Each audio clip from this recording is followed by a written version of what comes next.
আসসালামু আলাইকুম। এটিএন বাংলা সংবাদে সবাইকে স্বাগত জানাচ্ছি। সৈয়দা মারিয়া হোসেন। প্রথমে থাকছে বিআরবি কেবলস সংবাদ শিরোনাম। আগামী জাতীয় নির্বাচনে কারচুপি ঠেকাতে আইন শৃঙ্খলা বাহিনী সর্বোচ্চ ব্যবস্থা নেবে জানালেন স্বরাষ্ট্র উপদেষ্টা। মাঠে না থাকায় ধীরে ধীরে নিষ্ক্রিয় হয়ে পড়ছে আওয়ামী লীগ। দাড়িপাল্লা প্রতীক সহ নিবন্ধন ফিরে পেল জামায়াতে ইসলামী। নির্বাচন কমিশনের প্রজ্ঞাপন জারি। আরও এক ধাপ এগিয়ে গেল দলটি। তাৎক্ষণিক প্রতিক্রিয়ায় মিয়া গোলাম পারওয়ার। মব নিয়ন্ত্রণে কঠোর হবে আইন শৃঙ্খলা বাহিনী। দোষীদের আইনের আওতায় আনার হুঁশিয়ারি ডিএমপি কমিশনারের।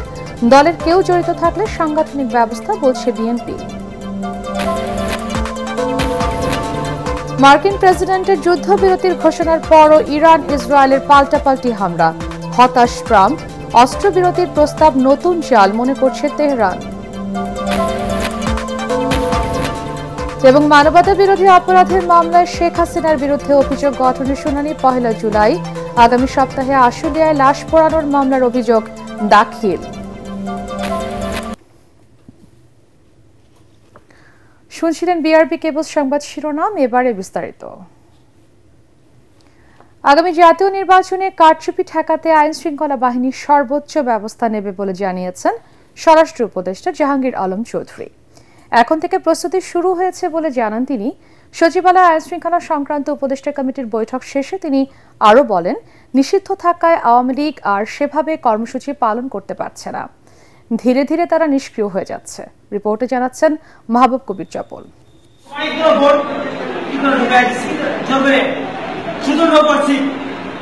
গত 3টি জাতীয় নির্বাচনে ব্যাপক কারচুপির অভিযোগ রয়েছে।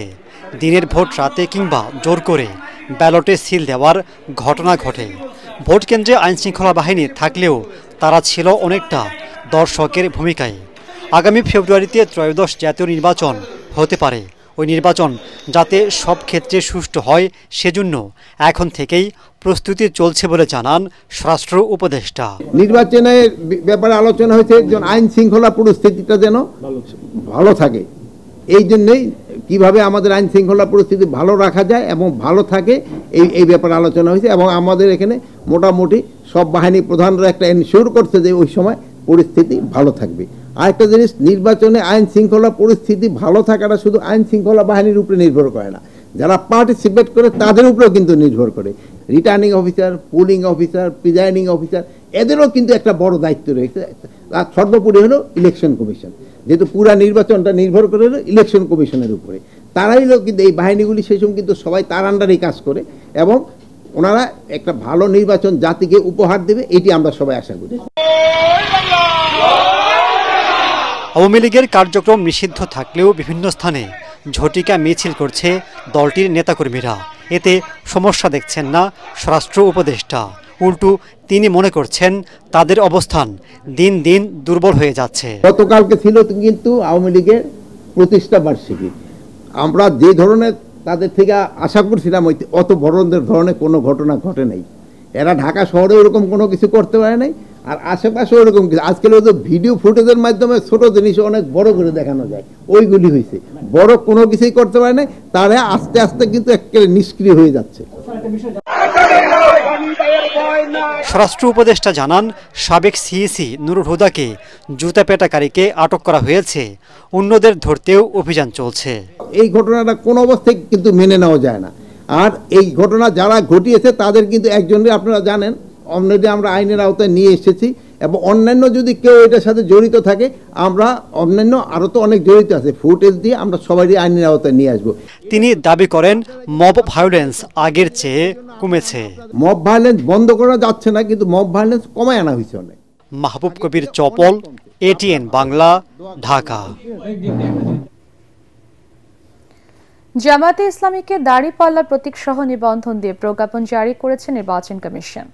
ইসি সচিব আক্তার আহমেদ স্বাক্ষরিত প্রজ্ঞাপনে আদালতের আদেশে জামাতকে নিবন্ধন দেওয়ার কথা বলা হয়, এমন খবরে উচ্ছ্বসিত দলের নেতাকর্মীরা। দলটির নির্বাচনী প্রক্রিয়া আরও এক ধাপ এগিয়ে গেছে বলে মন্তব্য করেন জামাতের সেক্রেটারি জেনারেল মিয়া গোলাম পারওয়ার। বিস্তারিত মাজহারুল হক মুহাজিরের রিপোর্টে। অবশেষে দলের নিবন্ধন ও প্রতীক ফিরে পেল ইসলামপন্থী রাজনৈতিক দল বাংলাদেশ জামায়াতে ইসলামী। নির্বাচন কমিশনের এ নিয়ে দেওয়া প্রজ্ঞাপনে বলা হয়, নিবন্ধন বাতিলের বিষয়ে নির্বাচন কমিশন কর্তৃক প্রকাশিত ২০১৮ সালের প্রজ্ঞাপনটি বাতিল করে দলীয় প্রতীক সহ জামাতের নিবন্ধন পুনর্বহাল করা হলো। বাংলাদেশ নির্বাচন কমিশন বাংলাদেশ জামায়াতে ইসলামীর নিবন্ধন দাঁড়িপাল্লা প্রতীক সহ আনুষ্ঠানিকভাবে ফিরিয়ে দিল। এই প্রক্রিয়ার মধ্য দিয়ে বাংলাদেশ জামায়াতে ইসলামী গণতান্ত্রিক রাজনীতিতে গঠনমূলক ভূমিকা পালন করবে, এটি সকলেরই প্রত্যাশা।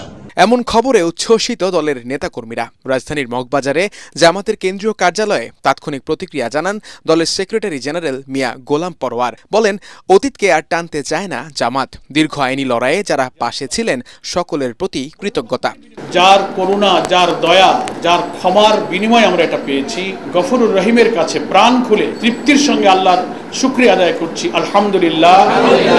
এ সময় জুলাই অভ্যুত্থানে শহীদ ও আহতদের শ্রদ্ধা জানিয়ে তিনি বলেন, এখনো নির্বাচন কমিশনের প্রতি আস্থা আছে জামাতের। বহু রক্তের বিনিময়ে অর্জিত নতুন বাংলাদেশ গড়ার স্বপ্ন যেন বৃথা না যায়। সরকার প্রধান এবং নির্বাচন কমিশনের প্রধানের উপরে এটা বহুলাংশে নির্ভরশীল। তাদেরকে নিরপেক্ষ থাকতে হবে, শক্ত থাকতে হবে, সোজা থাকতে হবে, কোনো দিকে ঝুঁকে পড়া যাবে না। আমাদের নির্বাচনের প্রক্রিয়া প্রস্তুতির পথে এটা তো এক ধাপ অগ্রগতি, আলহামদুলিল্লাহ। গোটা জাতির লক্ষ কোটি আমাদের সুধী শুভাকাঙ্ক্ষীরা তো এই আদেশের জন্য, এই সুন্দর মুহূর্তের জন্য অপেক্ষা করছিল। কত মানুষ দোয়া করেছে। ২০০৮ সালে রাজনৈতিক দল হিসেবে জামাতকে নিবন্ধন দিয়েছিল নির্বাচন কমিশন। শেখ হাসিনা সরকারের আমলে হাইকোর্টের রায়ে ২০১৮ সালে দলটির নিবন্ধন বাতিল করে ইসি। এর আগে ২০১৬ সালে সুপ্রিম কোর্টের প্রশাসনিক আদেশে দলটির প্রতীক দাঁড়িপাল্লা বাতিল করে নির্বাচন কমিশন। মাজহারুল হক মুহাজির, এটিএন বাংলা, ঢাকা। কোনো ধরনের মব জাস্টিসকে প্রশ্রয় দেবে না আইনশৃঙ্খলা বাহিনী। মামলা করে দোষীদের আইনের আওতায় আনার কথা জানিয়েছেন DMP commissioner Sheikh Mohammad Sajjad Ali. DMP সদর দপ্তরে সাংবাদিকদের তিনি আরও বলেন, মব নিয়ন্ত্রণে পুলিশ সদস্যদের গাফিলতি পাওয়া গেলে কঠোর ব্যবস্থা নেওয়া হবে। মনির হোসেন তপুর রিপোর্ট। সাবেক সিইসি কে এম নুরুল হুদাকে হেনস্থাকারী হানিফকে রাজধানীর তুরাগ এলাকা থেকে গ্রেপ্তার করেছে যৌথ বাহিনী। সে জাতীয়তাবাদী স্বেচ্ছাসেবক দলের উত্তরা পশ্চিম থানা শাখার সদস্য সচিব বলে জানা গেছে। ওই ঘটনায় মামলা করে এখন পর্যন্ত মব সৃষ্টিকারী ২০ জনকে শনাক্ত করেছে আইন শৃঙ্খলা বাহিনী। রাতের আধারে বাসাবাড়িতে হামলা চালিয়ে মব সৃষ্টিকারীদের বিরুদ্ধে প্রয়োজনে মামলা করা হবে বলে জানিয়েছেন ডিএমপি কমিশনার। আমরা মব জাস্টিস অ্যালাউ করতেছি না। আমরা অনেক মামলাও নিয়ে নিছি, ইভেন আমরা গ্রেভিয়ার্ড সেকশনে মামলা নিচ্ছি, ছিনতাইয়ের মামলা বা রোবারির মামলা বা ডাকাতির ধরনের মামলাও আমরা নিয়ে নিছি। ইভেন আমার অফিসাররাও এক দুইটি ক্ষেত্রে সঠিক সিদ্ধান্ত না নেওয়ার কারণে আমি তাদেরকে সাসপেন্ড করছি। কেউ যেন কোনো অপরাধীকে ধরার জন্য না যায়, কেউ আইন হাতে তুলে নেওয়ার অধিকার রাখি না। এটা পুলিশের দায়িত্ব, পুলিশ ব্যবস্থা নিবে। আমার যেসব ব্যবস্থা নিবে না, আমি তাদের বিরুদ্ধে শাস্তিমূলক ব্যবস্থা নিব। সাংবাদিকদের প্রশ্নের জবাবে তিনি আরও বলেন, চাঁদাবাজদের বিরুদ্ধেও কঠোর ব্যবস্থা নেওয়া হবে। ভুক্তভোগীদের আতঙ্কগ্রস্ত না হয়ে অভিযোগ দেওয়ার অনুরোধ জানান তিনি। না, আমরা অভিযোগ পেলেই ব্যবস্থা নিচ্ছি। মোহাম্মদপুরে আপনারা খবর নিয়ে দেখেন, এটা আদাবর থানায় আমরা দেখেন আমরা মামলা নিচ্ছি, আমরা মামলা নিয়ে অ্যারেস্ট করছি, অভিযান চালাইছি। এরকম কোনো ঘটনা থাকলে আপনারা জানাবেন, আমি ব্যবস্থা নেব। বলেন, দাবি আদায়ে সড়ক অবরোধ করা যাবে না। আন্দোলনের নামে কেউ যাতে জনভোগান্তি সৃষ্টি করতে না পারে তা নিশ্চিতে রাজনৈতিক দলগুলোর সাথে আলোচনার উদ্যোগ নেওয়ার কথাও জানান ডিএমপি কমিশনার। আমি সকল পলিটিক্যাল পার্টির এই নেতৃবৃন্দকেও আমার অফিসে, তাদের প্রতিনিধিকে আমার অফিসে দাওয়াত দিব। মনির হোসেন তপু, এটিএন বাংলা, ঢাকা। ধরনের দুর্ভোগ মব জাস্টিস কোনোভাবেই সমর্থনযোগ্য নয়। দলে কেউ এর সাথে জড়িত থাকলে তার বিরুদ্ধে সাংগঠনিক ব্যবস্থা নেওয়ার হুঁশিয়ারি দিয়েছেন বিএনপির সিনিয়র যুগ্ম মহাসচিব রুহুল কবির রিজভী। তিনি বলেন, জাতীয় নির্বাচনের আগে অন্তর্বর্তী সরকারের সবচেয়ে বড় দায়িত্ব হবে আইন শৃঙ্খলা পরিস্থিতির উন্নতি করা। অন্যদিকে বিএনপির ভাইস চেয়ারম্যান আব্দুল আওয়াল মিন্টু বলেন, বিচার ও সংস্কারের নামে জাতীয় নির্বাচন বিলম্বিত হলে তা রাষ্ট্রের জন্য মারাত্মক ক্ষতির কারণ হবে। রাজধানীতে আলাদা অনুষ্ঠানে তারা এসব কথা বলেন। মইনুল আহসানের রিপোর্ট। ব্রাহ্মণবাড়িয়া জেলা বিএনপির নতুন দায়িত্ব পাওয়া নেতাদের নিয়ে দলের প্রতিষ্ঠাতা সাবেক রাষ্ট্রপতি জিয়াউর রহমানের সমাধিতে শ্রদ্ধা নিবেদন করেন বিএনপির সিনিয়র যুগ্ম মহাসচিব রুহুল কবির রিজভী। পরে সাংবাদিকদের তিনি বলেন, শেখ হাসিনার নির্দেশে প্রহসনের জাতীয় নির্বাচনের সাথে জড়িত প্রধান নির্বাচন কমিশনার সহ সংশ্লিষ্টদের বিরুদ্ধে আইন অনুযায়ী ব্যবস্থা নিতে হবে, মব জাস্টিসের মাধ্যমে নয়। জনগণের যে ইচ্ছা, ভোটারদের ইচ্ছা মতো তারা নির্বাচন করেনি। তারা শেখ হাসিনার আনন্দ লাভের জন্য শেখ হাসিনার ইচ্ছা পূরণ করতে গিয়ে নির্বাচন করেছে। অবশ্যই এরা অপরাধী, এদের বিচার হতে হবে। আদালতের প্রাঙ্গণে ডিম ছুঁড়ে মারা হবে, জুতা নিক্ষেপ করা হবে এবং বাড়িতে লোকজন গিয়ে তাকে টেনে হিঁচড়ে বের করবে। এইটা বিএনপি কখনোই পছন্দ করে না এবং বিএনপি এই ধরনের ঘৃণ্য কাজের পরিপন্থী। নির্বাচিত সরকার ছাড়া দেশে অর্থনৈতিক স্থিতিশীলতা ও আইনশৃঙ্খলা পরিস্থিতির উন্নয়ন সম্ভব নয় বলে দাবি করেছেন বিএনপির ভাইস চেয়ারম্যান আব্দুল আউয়াল মিন্টু। রাজধানীর উত্তরায় রাষ্ট্র সংস্কারে বিএনপি ঘোষিত ৩১ দফা নিয়ে লিফলেট বিতরণ করতে গিয়ে তিনি এসব কথা বলেন। যদি নির্বাচিত সরকার না থাকে তাহলে সেই দেশ উন্নয়ন হয়েছে এরকম কোন দৃষ্টান্ত আপনারা দেখাতে পারবেন না। ওই দেশে এরকমই হয় মব জাস্টিস। আর এই মব জাস্টিস কারা শুরু করছে আপনারা ভালো করে দেখেন। আমরা দাবি করি যারা এই মব জাস্টিসের সাথে জড়িত তাদের সবাইকে আইনের আওতায় আনা হোক। এদিকে পতিত স্বৈরাচারের দোসররা কোনোভাবেই যাতে দলে অনুপ্রবেশ করতে না পারে সে বিষয়ে নেতাকর্মীদের সতর্ক থাকার আহ্বান জানিয়েছেন জাতীয়তাবাদী মহিলা দলের সভাপতি আফরোজা আব্বাস। এই যে সদস্য সংগ্রহ অভিযান চলছে, এটা আমাদের নির্বাচনের একটা সূচনা। এটা হলে আমরা যেন নির্বাচনটাকে গ্রহণ করতে পারি। রাজধানীর খিলগাঁয়ে থানা বিএনপির সদস্য সংগ্রহ ও নবায়ন কার্যক্রমের উদ্বোধন করতে গিয়ে নেতারা আরও বলেন, জাতীয় নির্বাচনের প্রস্তুতি হিসেবে সংগঠনকে তৃণমূল পর্যায়ে আরও শক্তিশালী করতে হবে। মইনুল হাসান, এটিএন বাংলা, ঢাকা। টানা প্রায় 2 সপ্তাহের সংঘাতের পর মার্কিন প্রেসিডেন্ট ডোনাল্ড ট্রাম্পের প্রস্তাবিত ইরান ও ইসরায়েলের যুদ্ধবিরতি কার্যকর নিয়ে তৈরি হয়েছে ধোঁয়াশা। এর আনুষ্ঠানিকতা, সময় এবং শর্ত নিয়ে রয়েছে বিভ্রান্তি। ট্রাম্পের ঘোষণার পরও নতুন করে পাল্টাপাল্টি হামলার ঘটনায় ইরানের বিরুদ্ধে যুদ্ধবিরতি লঙ্ঘনের অভিযোগ তুলেছে ইসরায়েল। তবে অস্ত্রবিরতির এই প্রস্তাবকে ট্রাম্পের নতুন চাল এবং অভিনব প্রতারণা বলে মনে করছে তেহরান। দুদেশের বিপরীতমুখী এমন অবস্থানে হতাশা প্রকাশ করেছেন মার্কিন প্রেসিডেন্ট। বিস্তারিত শরীফুল ইসলামের প্রতিবেদনে।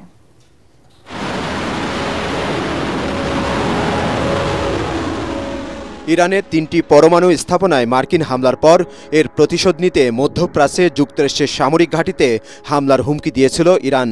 ইরানের সর্বোচ্চ ধর্মীয় নেতা আয়াতুল্লাহ আলী খামেনির যেই কথা সেই কাজ।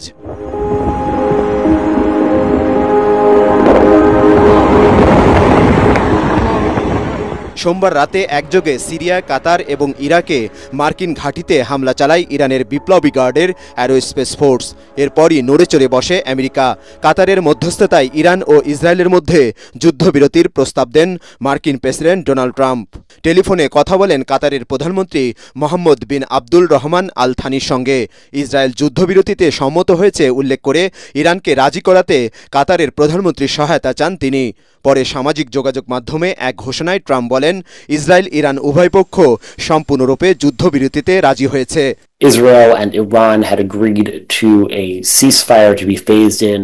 প্রেসিডেন্ট ডোনাল্ড ট্রাম্প ইসরায়েল ও ইরানের 24 ঘন্টার মধ্যে একটি যুদ্ধবিরতি কার্যকরের প্রস্তাব দিয়েছেন। তিনি বলেছেন, এর মধ্যে ইসরায়েল ও ইরান যুদ্ধবিরতি কার্যকর শুরু করেছে।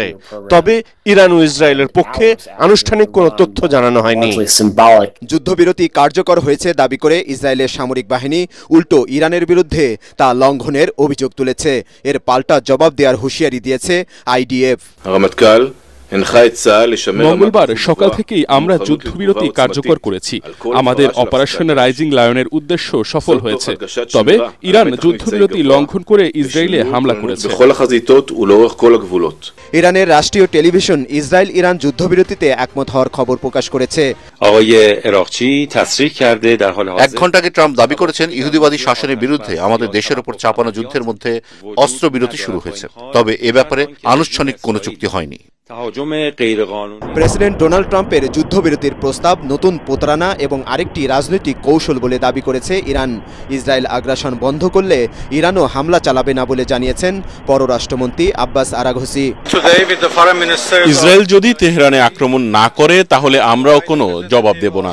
তবে ট্রাম্প যুদ্ধবিরতির নামে মিথ্যা রটিয়ে ইরানকে চাপ প্রয়োগের চেষ্টা করছেন। তার লক্ষ্য হচ্ছে ইরানি জনগণ ও সরকার পক্ষের মধ্যে বিভেদ সৃষ্টি করা এবং অভ্যন্তরীণ অস্থিরতা উস্কে দেয়া। ট্রাম্পের ঘোষণার পর ইরান ও ইসরায়েলকে যুদ্ধবিরতি বাস্তবায়নের আহ্বান জানান অস্ট্রেলিয়ার প্রধানমন্ত্রী। আমরা মনে করি সংলাপ ও কূটনীতি যে কোনো উত্তেজনা কমাতে পারে। প্রেসিডেন্ট ট্রাম্পের যুদ্ধবিরতির উদ্যোগকে আমরা স্বাগত জানাই। ইসরায়েল ইরানকে এটি কার্যকরের অনুরোধ জানাচ্ছি।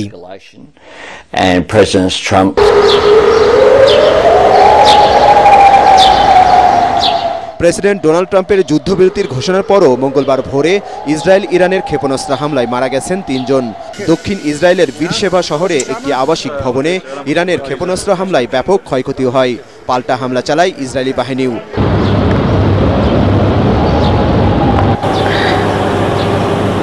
তবে যুদ্ধবিরতিতে রাজি হওয়ার পরও ইরান ইসরায়েল তা না মানায় নিজের হতাশা প্রকাশ করেছেন মার্কিন president Donald Trump. I'm not happy that Israel's going out now. There was one rocket that I guess was fired overboard. It was after the time limit and it missed its target. তবে মার্কিন president Donald ট্রাম্পের যুদ্ধবিরতির আড়ালে নতুন কোনো মতলবের আশঙ্কা করছেন অনেকে।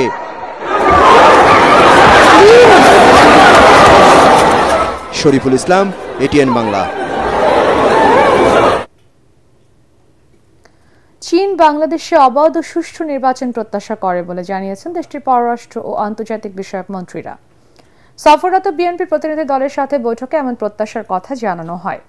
চীন সফরের দ্বিতীয় দিনে আজ পররাষ্ট্র উপমন্ত্রী সান ওয়েইংডং এর সাথে বৈঠক করেন বিএনপি মহাসচিব মির্জা ফখরুল ইসলাম আলমগীর সহ দলের নেতারা। পরে চীনা কমিউনিস্ট পার্টি সিপিসির আন্তর্জাতিক বিষয়ক মন্ত্রী লিউ জিয়ানচিয়াও এর সাথে বৈঠক করেন প্রতিনিধি দলটি। চীনা মন্ত্রীরা জানান বাংলাদেশের নতুন সরকারের সাথে কাজ করতে আগ্রহী তারা।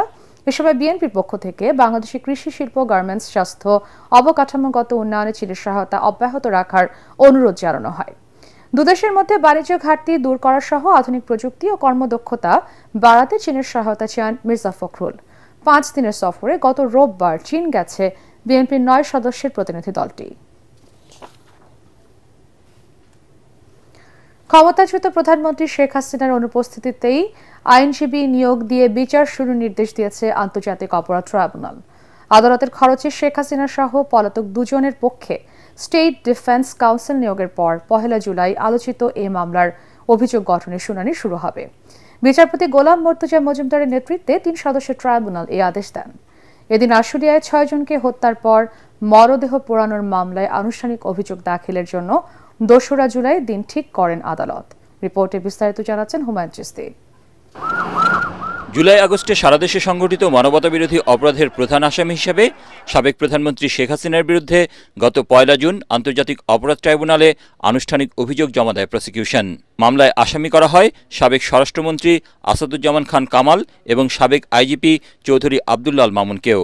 পলাতক আসামি শেখ হাসিনা ও কামালকে 24 জুনের মধ্যে আত্মসমর্পণের নির্দেশ দিয়ে গত 17 জুন পত্রিকায় বিজ্ঞপ্তি দেয় ট্রাইব্যুনাল। মঙ্গলবার প্রসিকিউশন জানায় প্রকাশিত ওই বিজ্ঞপ্তির পর সাড়া দেননি 2 আসামি। এ সময় তাদের বিরুদ্ধে স্টেট ডিফেন্স কাউন্সিল নিয়োগের নির্দেশ দিয়ে অভিযোগ গঠনের শুনানির দিন ঠিক করেন tribunal. Honourable tribunal state defence নিয়োগ করবেন, তারপর 1 জুলাই চার্জ হিয়ারিং হবে। কোন ভিত্তিতে স্টেট ডিফেন্স কাউন্সিল নিয়োগ দেওয়া হয় তা ব্যাখ্যা করেন চিফ প্রসিকিউটরের বিশেষ আইনি পরামর্শক। We'll have to meet certain criteria, we'll have to have sufficient experience and be in a position to properly and independently represent any accused before this tribunal. But that is a matter for the judges, is not a matter for the prosecution. এদিন আশুলিয়ায় 6 জনকে হত্যার পর মরদেহ পোড়ানোর ঘটনায় আনুষ্ঠানিক অভিযোগ দাখিলের জন্য প্রসিকিউশন 1 সপ্তাহ সময় চাইলে 2 জুলাই দিন ঠিক করে দেন ট্রাইব্যুনাল। তদন্ত প্রতিবেদন আমরা গত 19 জুন পেয়েছি। আমরা 1 সপ্তাহ সময় চেয়েছি ফরমাল চার্জ দাখিলের জন্য। এখানে 16 জনকে অ্যাকিউজ করা হয়েছে। আমরা স্ক্রুটিনি করে দেখছি। আমরা আশা করছি 2 জুলাই এটা দিন ধার্য হয়েছে, এর মধ্যেই ফর্মাল চার্জ দাখিল করতে পারবো। এদিকে গুমের মামলার তদন্ত প্রতিবেদন জমা দিতে আরও 2 মাস সময় দিয়েছেন আন্তর্জাতিক অপরাধ tribunal. Humayun Chishti, ATN Bangla, Dhaka. Banking খাতে শৃঙ্খলা ফেরাতে প্রয়োজনীয় ব্যবস্থা নেওয়া হচ্ছে বলে জানিয়েছেন বাংলাদেশ ব্যাংকের governor doctor Ahsan H Mansur. রাজধানীতে গুগল পের আনুষ্ঠানিক উদ্বোধন করে গভর্নর জানান, নতুন করে টাকার অবমূল্যায়ন হতে দেওয়া হবে না। এ সময় দুর্নীতিমুক্ত সমাজ করতে সহযোগিতা অব্যাহত রাখার আশ্বাস দেন বাংলাদেশস্থ ভারপ্রাপ্ত মার্কিন রাষ্ট্রদূত। শারফুল আলমের রিপোর্ট। দেশে আনুষ্ঠানিকভাবে চালু হলো গুগলের আর্থিক ডিজিটাল সেবা গুগল ওয়ালেট, যা সাধারণভাবে গুগল পে নামেই পরিচিত। গুগলে মাস্টার কার্ড ও ভিসার সহযোগিতায় সিটি ব্যাংক এই ডিজিটাল লেনদেন সেবা চালু করল। Google Pay will bring many people from the freelancers living in Jinaida, freelancers living in Chapainababganj, they will be using it, they are this generation who will use it more. রাজধানীর একটি হোটেলে আয়োজিত Google পের উদ্বোধনী অনুষ্ঠানে বাংলাদেশ ব্যাংকের governor doctor Ahsan H Mansur জানান, ইতিমধ্যে 20টি ব্যাংকের ঝুঁকি নিরীক্ষা কার্যক্রম শেষ হয়েছে। আগামী মাসে আরও 60টি ব্যাংকের নিরীক্ষা শেষ হবে। কোনো অবস্থায় ব্যাংক খাতকে পূর্বের অবস্থায় ফিরে যেতে দেয়া হবে না বলেও জানান গভর্নর। জানেন, ব্যাংকিং খাতে আমরা শৃঙ্খলা ফিরিয়ে আনার জন্য ক্লাসিফিকেশন রুল কমপ্লিটলি চেঞ্জ করে দেওয়া হয়েছে। এটা ইন্টারন্যাশনাল স্ট্যান্ডার্ডে আমরা নিয়ে গেছি। আমরা সামনে IFRS 9 করতে যাচ্ছি। ম্যাক্রো স্টেবিলিটি এবং প্রাইস স্টেবিলিটি বাংলাদেশ ব্যাংকের অন্যতম দায়িত্ব। এ সময় গভর্নর জানান, কোনো অবস্থাতেই টাকার অবমূল্যায়ন হতে দেয়া হবে না। দুবাইয়ের থেকে আমাদের টাকার মান নির্ণয় হবে না, আমাদের টাকার মান নির্ণয় হবে বাংলাদেশে ব্যাংকিং খাতের ইন্টারব্যাংক মার্কেটে, আমাদের বাজারে, নট আউটসাইড মার্কেট। আমরা যদি আবার বিশৃঙ্খলা সৃষ্টি করি, সুযোগ দেবে। অনুষ্ঠানে দুর্নীতিমুক্ত সমাজ গড়তে বাংলাদেশে সহযোগিতা কার্যক্রম অব্যাহত রাখার ঘোষণা দেন মার্কিন দূতাবাসের ভারপ্রাপ্ত রাষ্ট্রদূত। Elections next year, I would like to encourage the government and the private sector to work very closely together that make collaborations and investment like this possible. And going forward, if we can reduce corruption, if we can have a more fair, straightforward, predictable tax basis, if we can have a less confusing regulatory structure. Sharful Alam, ATN Bangla, Dhaka. পরিবেশ বান্ধব শিল্পায়নে green factory award পেয়েছে PHP ship breaking and recycling industries limited. এবছর garments, textile, চামড়া, ওষুধ, ship breaking ও building সহ 30টি প্রতিষ্ঠানকে দেওয়া হয়েছে গ্রিন ফ্যাক্টরি অ্যাওয়ার্ড। রাজধানীতে এক অনুষ্ঠানে প্রতিষ্ঠানগুলোর মাঝে এই অ্যাওয়ার্ড তুলে দেন শ্রম ও শিল্প উপদেষ্টা। এসব শ্রমিকদের ন্যায্য মজুরি নিশ্চিতের পাশাপাশি পরিবেশ বান্ধব শিল্প প্রতিষ্ঠান গড়ে তোলার আহ্বান জানান নীতি নির্ধারকরা। ঐশী গোস্বামী প্রমার রিপোর্ট। পরিবেশ বান্ধব কার্যপদ্ধতি, জ্বালানি দক্ষতা, বর্জ্য ব্যবস্থাপনা এবং কর্মপরিবেশের উৎকর্ষতার স্বীকৃতি হিসেবে পিএইচপি ফ্যামিলির অন্যতম প্রতিষ্ঠান PHP ship breaking and recycling industries লিমিটেডকে দেওয়া হয়েছে গ্রিন ফ্যাক্টরি অ্যাওয়ার্ড। রাজধানীর ওসমানী স্মৃতি মিলনায়তনে শ্রম মন্ত্রণালয়ের কলকারখানা অধিদপ্তর আয়োজিত অনুষ্ঠানে এবছর পিএইচপি সহ 30টি প্রতিষ্ঠানকে দেওয়া হয় এ পুরস্কার। পিএইচপি ফ্যামিলির চেয়ারম্যান সুফি মিজানুর রহমান ও PHP ship breaking and recycling industries লিমিটেডের ব্যবস্থাপনা পরিচালক জহিরুল ইসলাম রিঙ্কুর হাতে গ্রিন ফ্যাক্টরি অ্যাওয়ার্ড তুলে দেন সরকারের 2 উপদেষ্টা। এ সময় পিএইচপি ফ্যামিলিতে কর্মরত প্রত্যেককে কর্মকর্তা বা শ্রমিক নয়, নিজের পরিবারের সদস্য বলে সম্বোধন করেন চেয়ারম্যান সুফি মিজানুর রহমান। জানান, গুরুত্ব দেওয়া হয় শ্রমিকদের নিরাপত্তা, স্বাস্থ্য ও প্রশিক্ষণের উপর। মানুষের সুখ শান্তি, তাদের সম্পৃক্ততা, পরিবেশের ব্যাপার, তাদের ঠিকমতো সুখ সুবিধা দেখা, টাকা পয়সা দেখা, বোনাস দেখা, তাদের পরিবারের সুখ শান্তি, সন্তানদের লেখাপড়া, সার্বিক একটা মানুষের সমস্ত জীবন আমাকে দেখতে হবে, তাইলে এটা গ্রিনফিল্ড হবে। দেশে পরিবেশ বান্ধব শিল্পায়ন বাড়াতে উদ্যোক্তাদের এগিয়ে আসার আহ্বান জানান নীতি নির্ধারকরা। চেষ্টা করবেন যাতে রিনিউয়েবল এনার্জি ব্যবহার করা যায়, বিশেষ করে ফ্যাক্টরিগুলোতে আংশিকও যদি আপনারা করতে পারেন, তাহলে আমার মনে হয় যে এটা একটা বড় ধরনের পদক্ষেপ হবে। আমাদের উচিত প্রতিটি প্রতিষ্ঠানে এমন একটি সংস্কৃতি গড়ে তোলা যেখানে উৎপাদনের প্রতিটি ধাপে থাকবে স্বচ্ছতা নিরাপত্তা এবং পরিবেশ সচেতনতা। গ্রিন ফ্যাক্টরি অ্যাওয়ার্ড পাওয়া অন্যান্য উল্লেখযোগ্য প্রতিষ্ঠানগুলো হল আরএফএল গ্রুপের Habiganj agro limited, Akij food and beverage, Walton hi tech industries limited, square toiletries, Mirzapur tea ও KDS textile mills. Oishi Goswami Proma, ATN Bangla, Dhaka. ৮৮ জনের মধ্যে দাবি আদায় না হলে আন্তর্জাতিক সেবা ছাড়া সব ধরনের কার্যক্রম বন্ধ রাখার ঘোষণা দিয়েছে এনবিআর সংস্কার ঐক্য পরিষদ। রাজধানীর আগারগাঁওয়ে রাজস্ব ভবনে সকাল থেকে চলা কলম বিরতির পর দুপুরের সংবাদ সম্মেলনে একথা জানান তারা। দাবি আদায় না হলে কমপ্লিট শাটডাউনেরও হুঁশিয়ারি দেন তারা। খায়রুল ইসলামের রিপোর্ট। এনবিআর চেয়ারম্যানের অপসারণ, ইতিমধ্যে জারি করা বদলির আদেশ বাতিল, প্রতিহিংসা ও নিপীড়নমূলক বদলির আদেশ জারি না করা সহ 4 দফা দাবি আদায়ে দ্বিতীয় দিনের মতো কলম বিরতি পালন করে এনবিআর সংস্কার ঐক্য পরিষদ।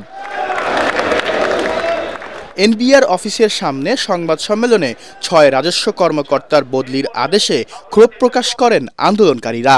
আগামী 25-26 জুন দুপুর 12টা থেকে বিকাল 5টা পর্যন্ত আন্তর্জাতিক যাত্রী সেবা ও রপ্তানি ব্যতীত ট্যাক্স, কাস্টমস ও ধান বিভাগের সকল দপ্তরে, ঢাকা স্টোর ট্যাক্স, কাস্টমস ও ধান বিভাগের সকল দপ্তরের কর্মচারীগণের রাজস্ব ভবনে অবস্থান কর্মসূচি ও কলম বিরতি এবং ঢাকার বাইরে সব দপ্তরে অবস্থান কর্মসূচি ও কলম বিরতি চলবে। তারা বলেন, আন্দোলন বন্ধে এনবিআর চেয়ারম্যান নানা ধরনের হুমকি দিচ্ছেন। একটি সিন্ডিকেট গড়ে তুলে চেয়ারম্যান আন্দোলন দমানোর চেষ্টা করছেন বলেও অভিযোগ তাদের। আমাদের উপর নেমে এসেছে দমন নিপীড়নের খড়গ। আমাদের মেধাবী অফিসার, যারা রাজস্ব যোদ্ধা, যারা এই আন্দোলনটিকে এনবিআর সংস্কার ঐক্য পরিষদের ব্যানারে এগিয়ে নিয়ে গিয়েছেন, তরুণ অফিসার হওয়া সত্ত্বেও বুকের সাহস নিয়ে এই 100 বছরের পুরনো প্রতিষ্ঠানকে রক্ষার জন্য এগিয়ে এসেছেন, তাদেরকে স্ট্যান্ড রিলিজ করেছে। অন্যায়ভাবে বাংলাদেশের বিভিন্ন প্রান্তে তাদেরকে একদিনের নোটিশে তাদেরকে পাঠিয়ে দেওয়ার পায়তারা করেছে, একটা অর্ডার পাস করেছে। দাবি পূরণ না হলে আরো কঠোর কর্মসূচি দেওয়ার কথাও জানান আন্দোলনকারীরা। আদেশকে আমরা প্রত্যাখ্যান করব। খায়রুল ইসলাম, এটিএন বাংলা, ঢাকা। ঢাকার আশুলিয়ার 0 point daffodil international university campus সংলগ্ন এলাকায় অনুষ্ঠিত হলো বেসরকারি বিশ্ববিদ্যালয় ছাত্র দলের কর্মী সম্মেলন। সম্মেলনে অংশ নেয় ড্যাফোডিল ইন্টারন্যাশনাল ইউনিভার্সিটি ছাত্র দল এবং ইস্টার্ন বিশ্ববিদ্যালয় ছাত্র দল। কর্মী সম্মেলনে প্রধান অতিথি ছিলেন বেসরকারি বিশ্ববিদ্যালয় ছাত্র দলের আবু হুরায়রা। প্রধান বক্তা ছিলেন সাধারণ সম্পাদক এম রাজিবুল ইসলাম তালুকদার বিন্দু। এছাড়াও ছাত্র দলের কেন্দ্রীয় নেতৃবৃন্দ সম্মেলনে উপস্থিত থেকে কর্মীদের দিক নির্দেশনা প্রদান করেন।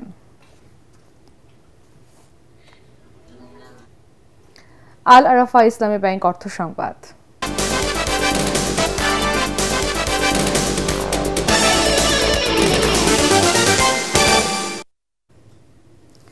যমুনা ব্যাংকের 24তম বার্ষিক সাধারণ সভা অনুষ্ঠিত হয়েছে। যমুনা ব্যাংকের প্রধান কার্যালয়ে ভার্চুয়াল ডিজিটাল প্ল্যাটফর্মে এই সভা অনুষ্ঠিত হয়।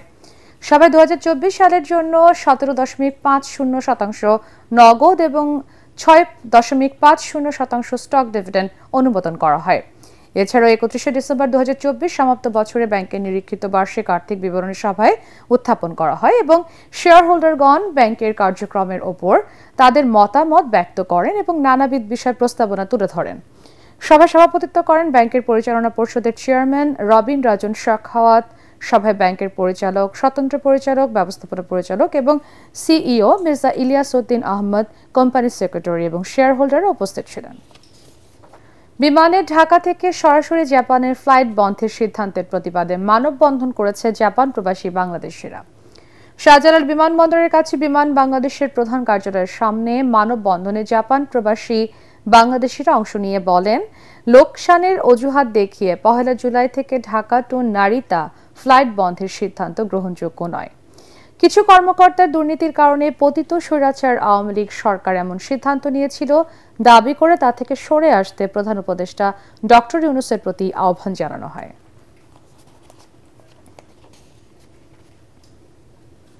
এবারে খেলার খবর।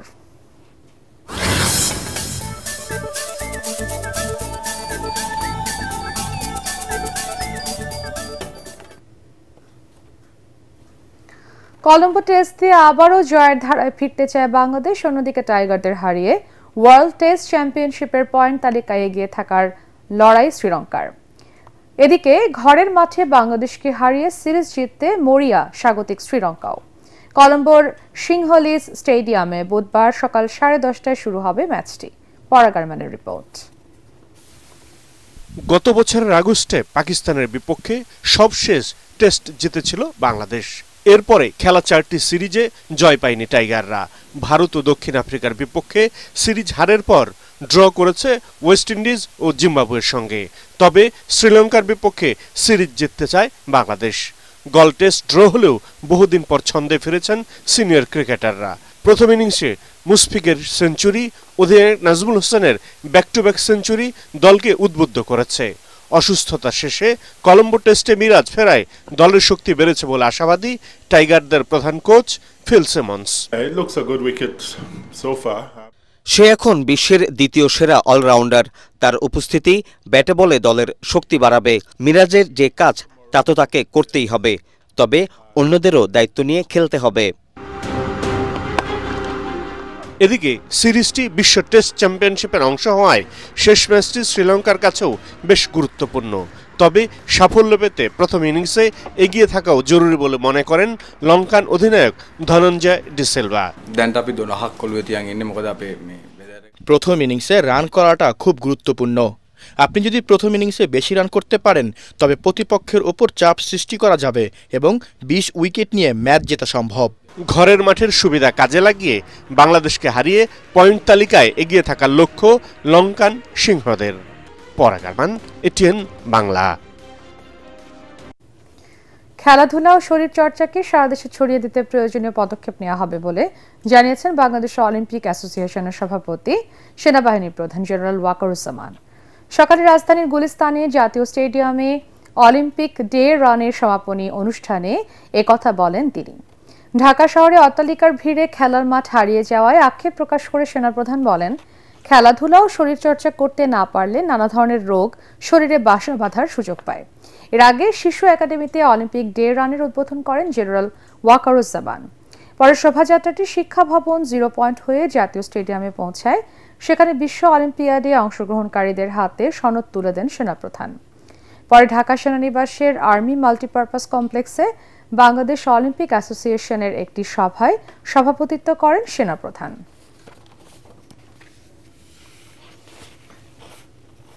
ঢাকা সহ বাংলাদেশের বিভিন্ন জায়গায় এরকম ফিজিক্যাল অ্যাক্টিভিটিস আমরা করব, বিভিন্ন অনুষ্ঠান আমরা করব, যার মাধ্যমে উদ্দেশ্য হবে এদেশের আপামর জনসাধারণকে এই ক্রীড়াতে উৎসাহিত করে তোলা, ফিজিক্যাল অ্যাক্টিভিটিসে উৎসাহিত করে তোলা। তাহলে আমরা সবাই দেশ জাতি হিসেবে আমরা ভালো থাকব। শেষ করার আগে বিআরবি কেবল সংবাদ শিরোনাম আরো একবার। আগামী জাতীয় নির্বাচনে কারচুপি ঠেকাতে আইন শৃঙ্খলা বাহিনী সর্বোচ্চ ব্যবস্থা নেবে জানালেন স্বরাষ্ট্র উপদেষ্টা। মাঠে না থাকায় ধীরে ধীরে নিষ্ক্রিয় হয়ে পড়ছে আওয়ামী লীগ। দাড়িপাল্লার প্রতীক সহ নিবন্ধন ফিরে পেল জামাত ইসলামী। নির্বাচন কমিশনের প্রজ্ঞাপন জারি। আরও এক ধাপ এগিয়ে গেল দলটি। তাৎক্ষণিক প্রতিক্রিয়ায় মিয়া গোলাম পরওয়ার। মব নিয়ন্ত্রণে কঠোর হবে আইন শৃঙ্খলা বাহিনী। দোষীদের আইনের আওতায় আনার হুঁশিয়ারি ডিএমপি কমিশনারের। দলের কেউ জড়িত থাকলে সাংগঠনিক ব্যবস্থা বলছে বিএনপি। মার্কিন প্রেসিডেন্টের যুদ্ধবিরতির ঘোষণার পরও ইরান ইসরায়েলের পাল্টাপাল্টি হামলা। হতাশ ট্রাম্প। অস্ত্রবিরতির প্রস্তাব নতুন চাল মনে করছে তেহরান। এবং মানবতা বিরোধী অপরাধের মামলায় শেখ হাসিনার বিরুদ্ধে অভিযোগ গঠনের শুনানি 1 জুলাই। আগামী সপ্তাহে আশুলিয়ায় লাশ পোড়ানোর মামলার অভিযোগ দাখিল। পরবর্তী সংবাদ দেখার আমন্ত্রণ জানিয়ে এখনকার মতো শেষ করছি। এটিএন বাংলার সংবাদ ইউটিউবে দেখতে ব্রাউজ করুন, ইউটিউব/এটিএন বাংলা নিউজ। ধন্যবাদ সবাইকে।